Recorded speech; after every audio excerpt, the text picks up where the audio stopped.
So what does athlete-centered coaching actually look like? We've heard this term a lot today in today's coaching environment, athlete-centered coaching, but what does it actually look like?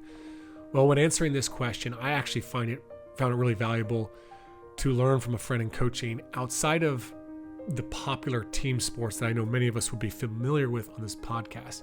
I mean, I think there's just so much we can learn as coaches from coaches of other sports, and that includes probably more individualized sports like skiing, for instance. And today on the podcast, we welcome Martin Wilson, the Ontario ski team men's head coach.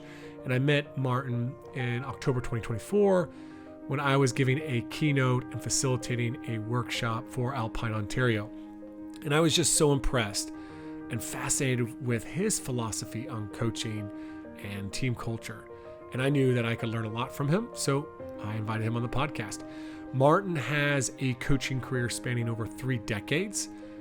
Actually kind of interesting, he's done skiing and tennis, but 3 decades. And his experience ranges from NCAA programs like Bowdoin College and Tufts University to academies such as the National Ski Academy and the Stratton Mountain School. Most recently, he coached at St. Michael's College in Vermont, and he's also the host of the Next Turn podcast. I know he really challenged my own coaching, so I am sure you will feel challenged after listening to Martin in the next 2 episodes of the Coaching Culture Podcast. Welcome back to the Coaching Culture Podcast, where we're dedicated to helping you unlock your leadership potential and create winning team environments. My name is JP Nerman, and I'm joined by my incredible co-host Betsy Butterick today. Nate Sanderson sat this interview out. Each week, we bring you practical tips and strategies to elevate your coaching. For more, explore our online courses and books at tocculture.com and betsybutterick.com. And subscribe to our newsletter at tocculture.com for weekly culture building insights. Martin, I am very excited to have you on the podcast today. This has been a while in the making since I met you back in Ontario. I believe it was in like late October, early November before ski season started. And then, like you would expect, ski season is very busy for a ski coach, but we're excited to have you on the podcast. And I kind of want to start today's conversation with this question, which is just off air. You were mentioning you played tennis and you were a skier. I don't know if you say play ski. You skied. You were ski and tennis were your 2 big sports, and yet here you are, a ski coach. I'm just kind of curious what brought you into ski coaching instead of maybe tennis coaching. Well, I did some tennis coaching as well. I actually coached at Bowdoin College. I was the tennis coach there for a few years. I was the ski and tennis coach there, and I dabbled in tennis still. But I'm a Northern Ontario boy from Thunder Bay, Ontario, middle of nowhere, and it's skiing's in our blood. It's kind of what we do. And I was really lucky when I finished my ski racing career that I happened to be in a place out in British Columbia where the who's who of coaching and educators in our sport, from not only alpine skiing, but cross country and freestyle and snowboard. It was a real hotbed of education there and had some great mentors. And when I quit ski racing, and I say I quit, not retired, because I don't think I was good enough to retire. I just stopped ski racing. I was funneled into this incredible ecosystem of learning and sharing. And I don't think sports necessarily does a great job of sharing institutional knowledge. I think what you two are doing is incredibly necessary and needed. But I fell into this little pool of smart, progressive, thoughtful leaders in sport and tripped into my first job coaching. And next thing you know, I'm 30 years into this. 30 years into it. That's quite a while to be coaching. Not to make you feel old by saying that. I'm more curious though. I mean, I think on our coaching journey, there's always an evolution, and it's not, very, very clear cut. But if you could look at the coach you are today, and you can kind of compare it back to the general Martin coach, the first, 20, 25 years, what has changed the most in who you are as a coach? I think understanding my role. I think when I got started 25, 30 years ago doing this, and my first coaching job was with high-level athletes. We were incredibly successful, and I I don't know. I think a lot of ego goes into coaching and into your reputation, and all of a sudden you hang out with fast athletes and you seem like a really good coach. And I believe the hype a little bit.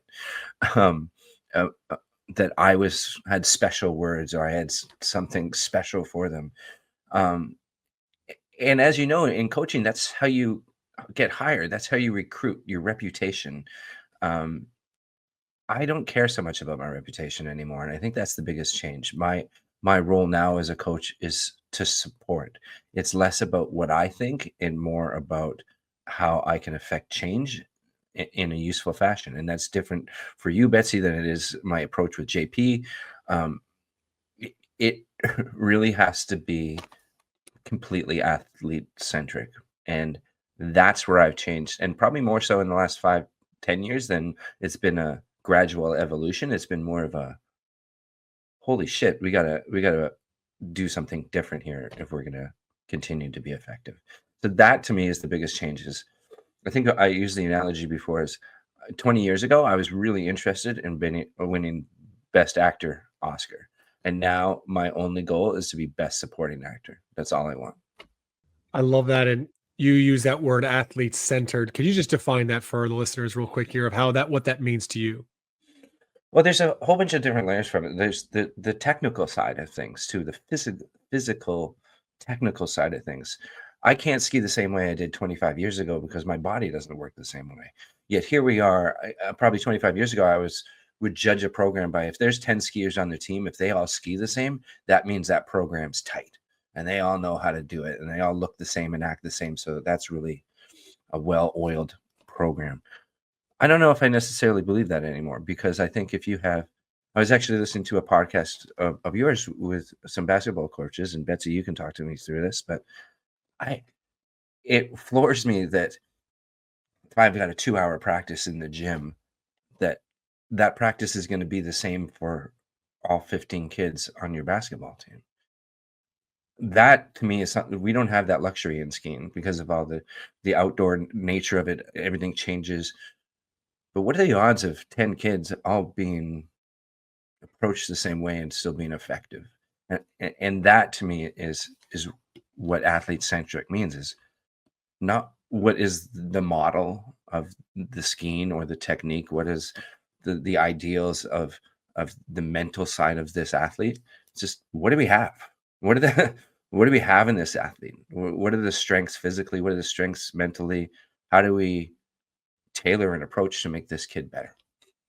That to me is athlete centric. And again, I think it's really easier for coaches to say, this is my plan, this is what it should be, this is what, but I don't know. We write off more than half the athletes because it's not tailored. And that's coming from my experience as an athlete. Like, I know I was kind of a pain in the ass as an athlete, but I could have been reached. I could have been helped along the way. But because I didn't quite fit into the mold of what they thought, I was a little shorter, I was a little more confident, I was a little, I don't know, a bit of a smart ass. I didn't get that push because I was being held back in some ways Mm. because of programming, if Martin, that a makes lot's sense. coming up that I want to ask you, and I want to circle back to part of the conversation before we went live. You were mentioning you were a bit of a hard ass when you were an athlete, and yet you also mentioned that there were a few select coaches that really did connect with you. Can you talk a little bit about, like, what was the difference between the coaches that tried to fit you into their programming or the coaches that were successful and intentional about creating a connection with you that then helped elevate your abilities as an athlete, but also your experience? My dad used the term "too clever by half" to describe me, um, and I think that is frustrating for coaches. That I was a kid that wanted to know, but I was very unique with what I wanted to know and how I knew it. And there was a few coaches that had a far more nuanced approach to me.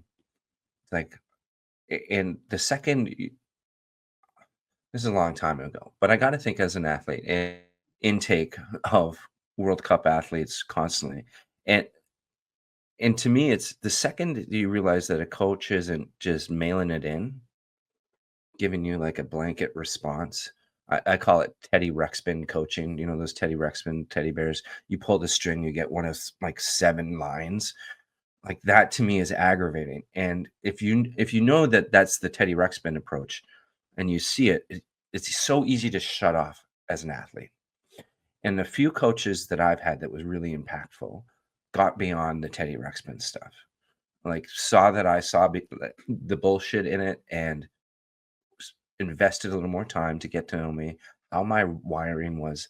And for those coaches, I performed and felt great. Maybe not to my highest potential, but it felt good to do. I'd say too that some of the most influential coaches I've ever had were some of the worst coaches I ever had too. The ones that tried to shove me in the same box as everybody else, um, and probably learned just as much from those coaches in hindsight. Not in the time, but in hindsight. I'm a better coach because I had not so effective coaches. And understanding the difference of um, what I need versus what you need versus what JP needs is, to me, is everything. It's the nuance of coaching. So I guess the short answer to that is nuanced coaches that get beyond the black and white, get beyond the binary. Those are the ones that make a difference to me and have made a difference, and the ones that I want to be. Like that's the kind of coach I want to be. That I can say the same technical thing 10, 15, 20 different ways to 10, 15, 20 different kids to affect change, to have a similar outcome, but a whole different unique approach for each of them. It's hard, but it's the only way to happen.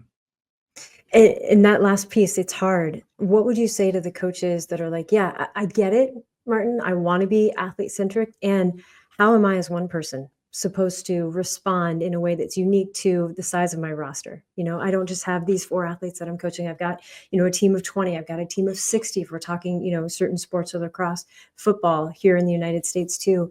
What do you say to those coaches who understand the value of athlete centric coaching, but feel overwhelmed by what is required to do that? I think you choose your weapon, right? What I mean by that is like this is hard. Whether it's hard because you're being athlete centric or hard because it's generic and you're dealing with feedback. If it like it, that's not so useful. It can be hard because half the team's clicking and half the team's not clicking. Um, pick your hard. Pick your heart. And I've decided to pick my heart, being my effort is going to go into me adapting my messaging to the athlete. That's the mountain that I'm choosing to climb. And part of that too is front loading as much of it as possible. Having conversations at the beginning of the year saying, this is what it's going to look like for you. Like sitting down with them, learning about, like when I took this job in the fall, I went to every family's living room and sat with them, not with an agenda, but to listen and learn. So I had a better idea of how to approach them. Like, what were the strengths, weaknesses, opportunities, and threats for each little family pod, each little athlete. And from there, I can talk about this is how we're going to approach it. This is how we're going to approach you, Betsy. Like, you may not be the tallest, strongest, but boy, I think we can make some gains in this way. And with this support you have from your family, we can really push here. Be careful we're not dealing with too much pressure. Like, but lining it out ahead of time and having principles or philosophies that are true to the bigger team itself. Like, I can, within the realm of, you know, hard work, intensity, whatever our philosophy is for our program, within those boundaries, we can really tailor it to the person. And yes, it's hard up front, but I don't know, it's a lot easier in the finish line. We joke in our sport. There's crying in ski racing, without doubt. There's crying, but you get to decide when you do it. Do you cry in early season? Do you cry in the gym, or do you cry at the finish line in March? Like, pick your time. And I feel like if we do all the hard stuff early and have the difficult conversations early, and we set it up meticulously early, then we get to relax and compete. And when athletes relax and compete, they do incredibly well. I love how you've addressed that of just like, yeah, this isn't easy. I mean, I think we probably many of us wanted you to tell us how to make it this easy. This I don't athlete know. center Let me know. approach, right? Yeah, yeah. It's like, no, this is going to be difficult. And then it is a choice, right? I think another maybe question I would have on this, because I actually, currently working with a coach who I believe takes a very athlete centered approach. He understands each individual, treats them very differently based upon what they would need. And yet some of the feedback has been, oh, does he have double standards here for this athlete or that athlete? So, do you have any experience with that? And how do you navigate that? Again, I think a lot of it is front loading, but yeah, I'm a human. Like I'm a coach, but I'm a human. Of course, I have favorites. I favor the kids that show up on time, that are easy to get along with, that work hard, that have fun parents, that get along with their parents. Like those are my favorites. uh, but that doesn't mean I work any harder or less hard for athletes. I've been using the term um, athletes that make it easy to work hard for them. Like, that's who I'm trying to, when I recruit my team, I'm looking for athletes that I'm willing to bleed for. Um, and that not necessarily is about how fast they are or how athletic they are, but how much they give. Um, so when you like when Can the I jump in question real quick? is, Because I'm just really curious yeah, about that, actually, Martin. I love that. Athletes that make it easy to work hard for them. This seems like a recruiting principle that a lot of coaches that listen to this podcast might be more interested in what that looks like for you, because I like that, right? Like it's not just about getting the easy to coach kids or the really, really talented kids. So what are you looking for? How do you identify tell us more about what that looks like to be an athlete that's easy to work hard for? one is just they're a decent human, they're kind, and they're grateful. Not for me, but just the whole situation. Every athlete that I found to have found success has a level of gratitude and presence in them, around them, that you can't argue with. So some sort of gratitude and presence and like basic human connection is really key. Um, I joke in our sport, they don't have to love hard work, but they have to be okay with it. Like there's hard days in our sport, especially in our sport when it's freezing cold, it's blowing, it's snowing, you stand outside for 3 hours. It's brutal. You have to be okay with it. You don't have to love it, but you have to be able to face it. Same with hard work in the gym. You don't have to love it, but you have to be able to embrace hard things and do hard things. And I think when you start looking at that as a coach to a family, to an athlete, if you're looking for that, it's pretty easy to see. It's pretty easy to hear when you're sitting in the living rooms and talking about what they're talking about and listening to what they're talking about.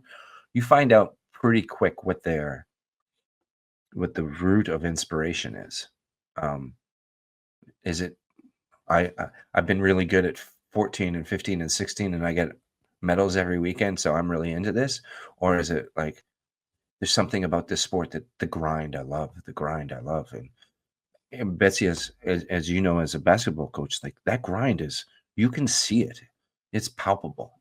And if we're really looking about that and searching for it, um, grit, resilience, decent human, like I can teach pole plants and edge angles. You can teach free throws and putting your elbow in the right spot with the right person at the right time. Like if you line it up right, it doesn't take long to make those technical changes. So I'm looking again for those kids that show some grit, show some resilience, show, I don't know, something special, something different, something I've not seen elsewhere. Those are the kids I want to work hard for.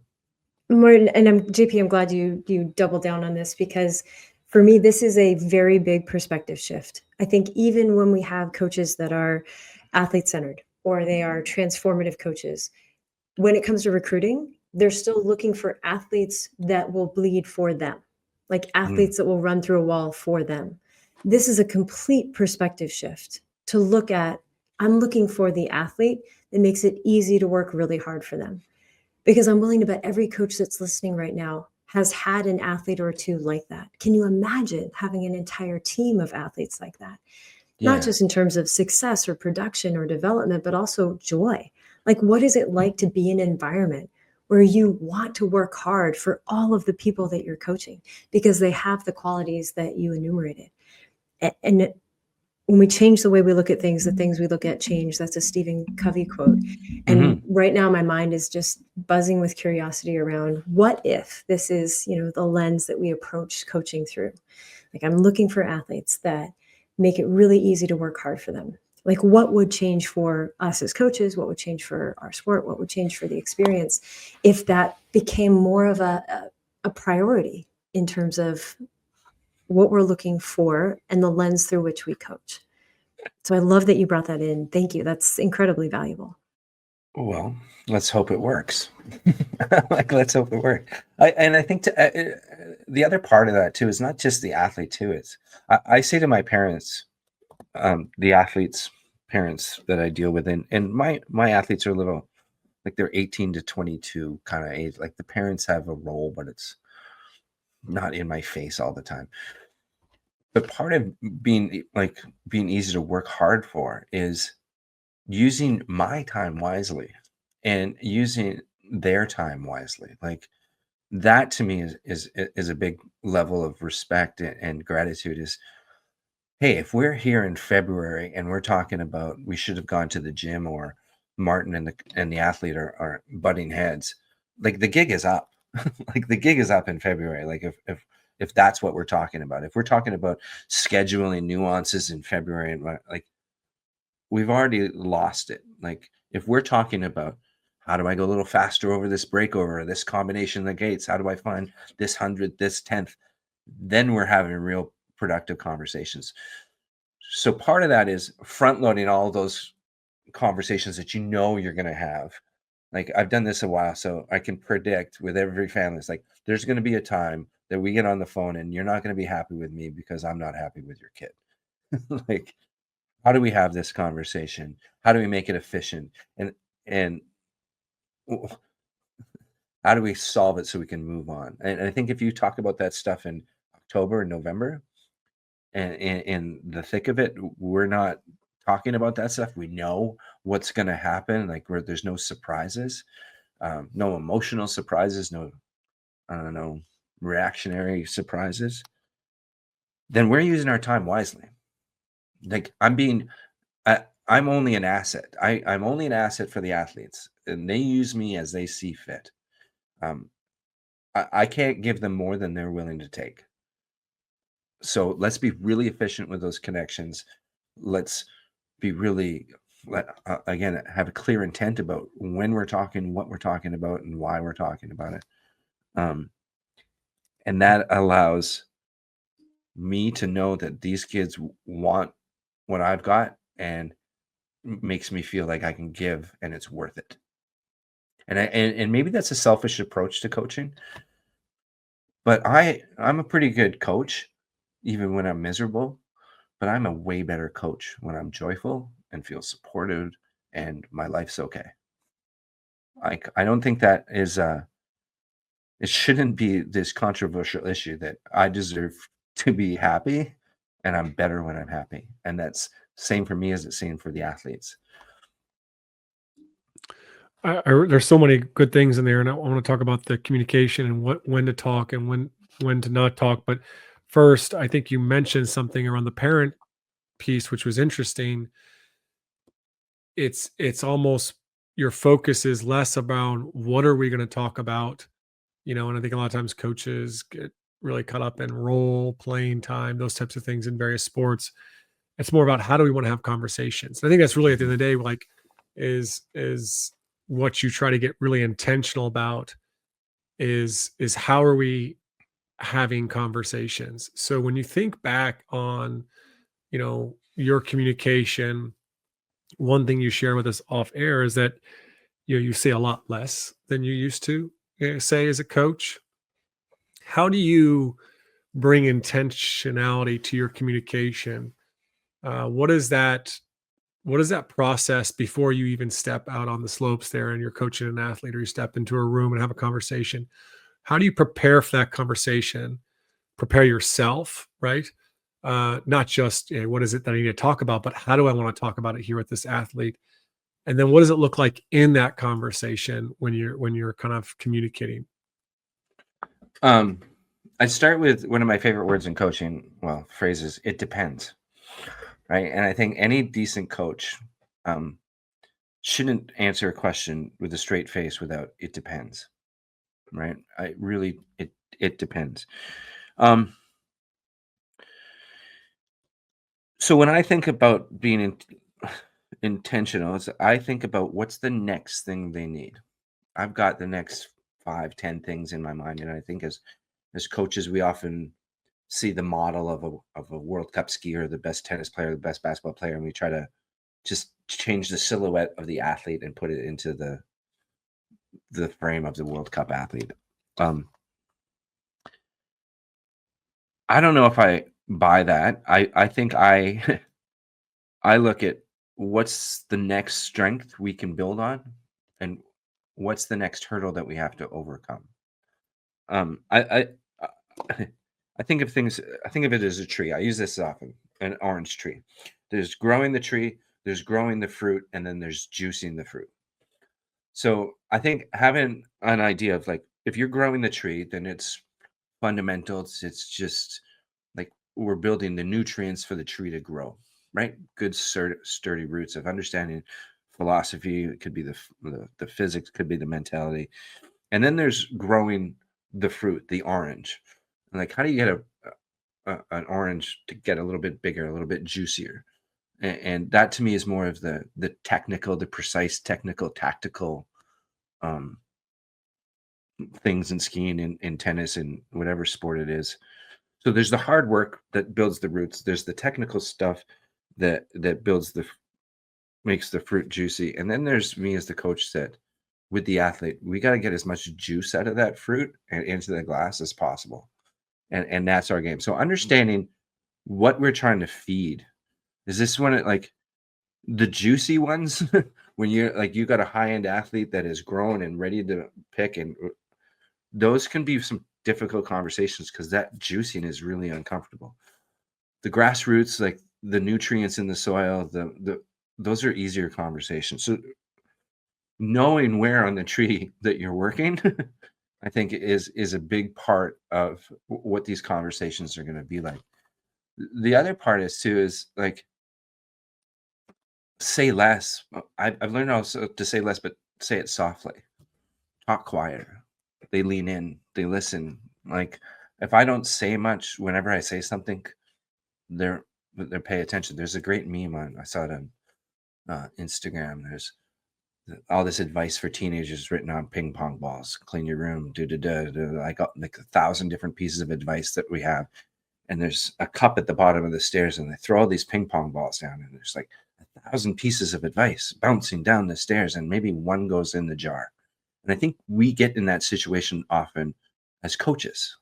We, especially when we get frustrated or pushed to our limits, we just spew out things we know, and it just goes off the rim or down the stairs. I'm much more concerned about grabbing this ping pong ball with this one piece of information on it and throwing it in the cup. I like that to me is a better use of my energy. That is a better way of using their time as an athlete. Be really specific about what's the next piece they need. Like, and I'm not going to say it if they're mad or frustrated in the finish line. I'm going to wait till I have a moment. It could be on a chairlift ride. It could be in the lodge. It could be in the van ride, but a moment where they're approachable and we are connected. I need 30 seconds to say my thing. If I'm not paying attention to where they are emotionally or what else they're dealing with, I may have to say it 1,000 times, and that doesn't help anybody. All right, that's a wrap for the first part of our conversation with Martin Wilson. I'm sure you enjoyed it, so please share it with other leaders that might find some value in it, and also be sure to subscribe to the podcast so you don't miss the second part of my conversation with Martin. In the meantime, if you want to go deeper, if you actually want to train yourself on how to create an extraordinary culture, you might want to consider the TOC Transformational Coach and Culture Certification. It's a really, really powerful training. There's also more information if you want to learn about that or all our online courses at tocculture.com. So head on over there to learn more about the certification program, and you can check out some of our online courses as well as all our free articles and podcasts are listed there as well. Don't forget to subscribe as well while you're there to the weekly newsletter, because in the weekly newsletter, we share with you each week the episode notes and we give you some more culture building resources. Thanks for listening in.